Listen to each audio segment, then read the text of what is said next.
እኔ እኮ ከአንቺ ውጭ ሴት ልጅ ታይታኝ አታውቅም ማርቴ።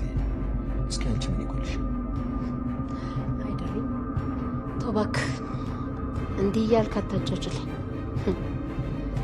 ከዚህ በላይ ምን መጉደል አለ ብለህ እንዳያጡት ሁለት ልጅ ብቻ አስቀርችኝ። ከዚህ በላይ መጉደል አለ ብለህ ነው? አንተ ሆነ ነው እንጂ እኮ ሌላ ወንድ ቢሆን ምናልባት ፈቶኝ አሊያም ደግሞ ከሌላ ሴት ሄዶ ወልዶ አምጥቶ ይሆናል። እሳት የጠጣው ያለ የሚሰማኝ። ታዲያ ድሮስ አረቂን የሚያክል ነገር ጠጥተህ ምን ልትሆን ነበር? ቆይ አንተ አረቂና ውሃ መለየት ያቅታል? ስለለየቱማ ነው ወዲያ ያቋረጥኩት እንጂ ውሃ ጠምቶኝ ስለነበር በቃ ጅዋ አድርጌ ነው የጠጣሁት። እኔ ግን ናታን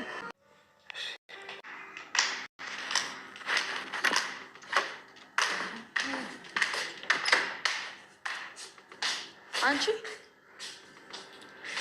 ናታን እኮ ብታይ ማታ ሰክሮ ጉድ ነገረኝ።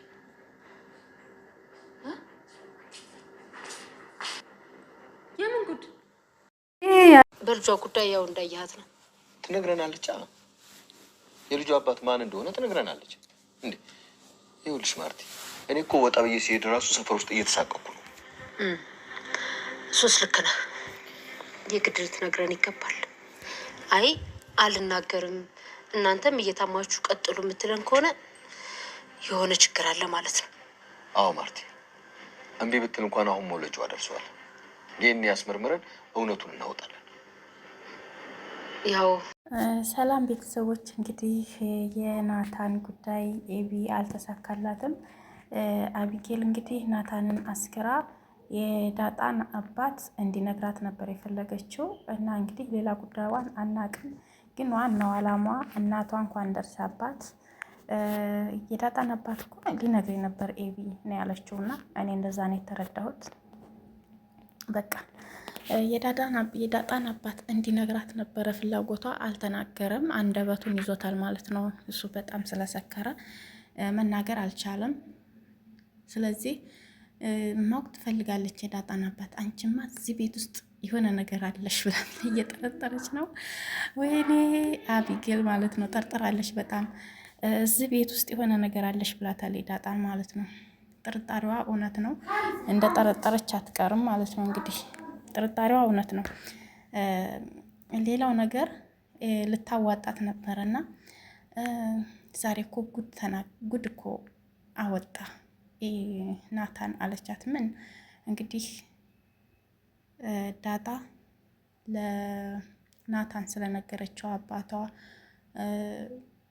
አቶ ደረጀ ስለሆነ ነገራት ብላ የሆነ በቃ ድንግጥ ነው ያለችው። ድንግጥ በቃ ነገረሽ አይደለ? በቃ አዎ ነገረኝ እኮ አባትሽ ማን እንደሆነ። አንቺ ግን ሲሳይ ነው ታያለሽ ምናምን። አዎ ሲሳይ ነው በቃ አባቴ በቃ ሲሳይ ነው አለቻት። ዳጣም እንግዲህ ሲሳይ ነው ብላ አቆማለች ማለት ነው። ማለትም በቤት ውስጥ ብጥብጥ እንዳይመጣ መደበቋ ነው። ግን በሌላ በኩልም ተገናኝተው ናታንን አንተ አባቴን ነገርካት እንዴ ለአቢጌል ብላ አለችው። የሆነ በቃ መጣባቸውና ተቋረጠ ማለት ነው ሳይነግራት። እና ዋናው አላማዋ እንትናን ናታንን ያሰከረችው አልተሳካላትም እንጂ የኤቢን አባት እንዲነግራት ነበረ። እነሱ ግን ካንተ ማርገዝ ፈልጋ ነው ምናምን የሚል ነገር አደረጉበት እንጂ ሀሳቧ ዋናው ቁም ነገሯ የዳጣን አባት እንዲነግራት ነበረ። እንደተረዳችሁት ማንኛችሁም ከሆነ እኔ እንደዛ ነው የተረዳሁት። ሌላው ነገር ወይዘሮ ማርታ መጣች፣ ደነገጠች። ምን አርጋችሁት ነው አለች። ጥርጣሬዋም እንደሆነ ነው ልጇ ላይ ነው የጠረጠረችው። አንቺ ነሽ ያጠጣሽው ምናምን ብላታለች። እሷ እንዳጠጣችው ነው እንግዲህ አቢጌል ናት ያሰከረችው። በሃይላንድ ይዛ ስትሽከረከር አይቻታለሁኝ እኔ ስትቀምም ምናምን ማለት ነው። እና እሷ ናት ያሰከረችው ናታንን። እንግዲህ ወይዘሮ ማርታ ያው የልጇን ጥፋት ስለምታውቅ እናንተ ናችሁ እንደዚህ ያደረጋችሁት፣ አንቺ ነሽ የማትረቢ ምናምን እያለች ልጇንም እየተሳደበች ነበረ። እና ሌላው አቶ ደረጀን በቃ መንደርተኛው እኮ እያማና ያለው በውጭ ሲሄድ ራሱን እየተሳቀኩ ነው ያለሁት። ሰላም ከማን ነው ያረገዘችው የቤታችሁ ሰራተኛ እየተባልኩ እያለ እሱም ያን ነገር ስለሰሙ በዛኛው ቪዲዮ ሰምታችሁ ከሆነ በቃ ዛሬማ ትነግረናለች። እኔ እስከ ዛሬ ያልጠየቅናት ስንጠይቃት አትናገርም ነበረ። አሁን ግን መናገር አለባት። በቃ ዛሬ አንላቀቅም እያሉ ጠይቀዋትም ነበረ። ገና እየጠየቋት ነው የተቋረጠው። እንግዲህ በሌላው ቪዲዮአችን ሰላም ልጁ የማን እንደሆነ እንደምትናገር ከማን እንዳረገዘች መናገር አለባት ተብሏል። ግድ ነው። እዛ ቤት ውስጥ እያለች ከማን ተረገዘ? እንግዲህ አቶ ደረጀና ናታን ናቸው ወንድ ያሉት። ውጭም ወጥታ አታውቅም ነው ያሉት። ወደ ውጭ አትሄድም ብለዋል። ሄዳ ያኔ ውላ አድራ አታውቅም። እዛው ቤት ውስጥ ናት፣ ሰራተኛ ናት። እዛው ቤት ውስጥ ነው የምትኖረው። ስለዚህ ከማመጣ ይባላል። ከዚያም አቶ ደረጀ ማርታን በጣም እያሞገሳት ምናምን ነበርና እንግዲህ ደረጀ እንደዚህ እያልክ እንትን አትበለኝ፣ ሌላ ሰው ቢሆን እኮ ፈቶኝ ምናምን ከሌላ ወልዶ ያመጣ ነበረ ስትል ጭንቅላት ውስጥ ያለው ነገር ማለት ነው። አንድ ነገር አንድ ችግር ካለብን አይደለ እኮ ነው የሚልብን እኮ ያ ነገር ሲነገረን የሆነ ነገር ነካ ሲደረግ ማለት ነውና ጭንቅላት ውስጥ በቃ እኮ ያለብን ነገር አለ። ማለትም ዳጣን ወልዶ እቤቱ አስቀምጦ ማለት ነው። ሁለተኛውም ከሰላም የተረገዘው የእሱ ሊሆን ይችላል አይችልም።